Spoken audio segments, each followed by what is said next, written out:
गौतम बुद्ध और उनका शिष्य। आज के ज़माने में जब दिन प्रतिदिन प्राकृतिक संसाधन कम होते जा रहे हैं, तब हमें कैसे उसका सही से इस्तेमाल करना है, ये कहानी गौतम बुद्ध और उनका शिष्य इंस्पिरेशनल स्टोरी इन हिंदी उसके बारे में है। एक दिन गौतम बुद्ध से उसके शिष्य ने कहा कि मेरा आपसे एक निवेदन है। गौतम बुद्ध ने कहा कि बताओ तुम्हारा निवेदन क्या है।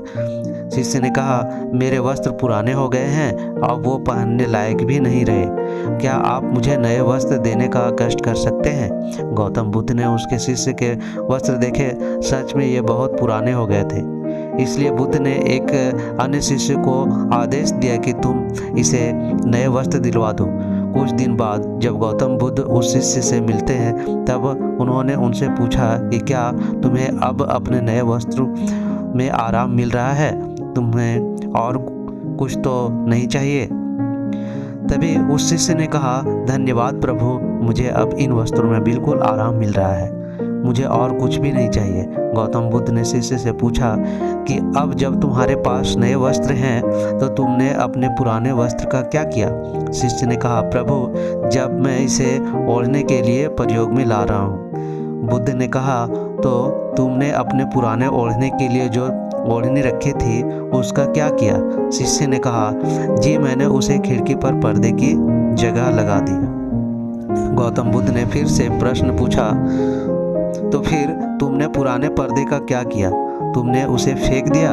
शिष्य ने कहा जी नहीं, मैंने पुराने पर्दे अभी तक फेंके नहीं हैं, मैंने तो उसके 4 टुकड़े कर दिए और उसका उपयोग मैं रसोई में गर्म पतीले को आग से उतारने के लिए कर रहा हूँ।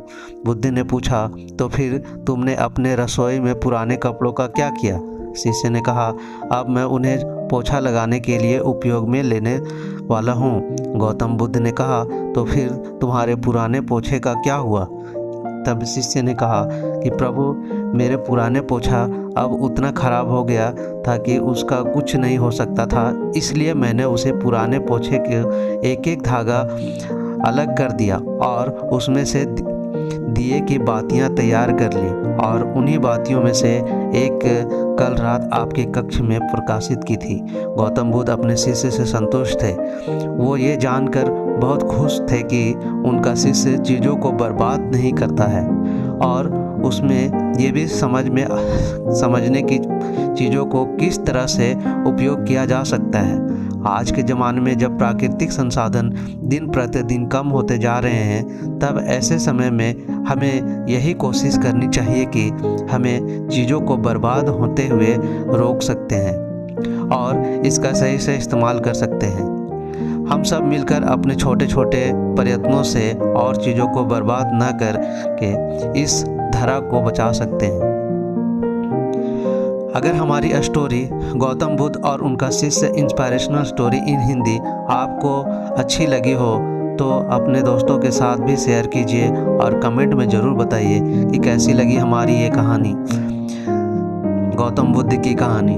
तो मिलते हैं एक नई कहानी के साथ। हमारे चैनल पर नए हैं तो सब्सक्राइब करके बेल आइकन को प्रेस कर लिए ताकि ऐसे ही कहानी आपको मिलता रहे।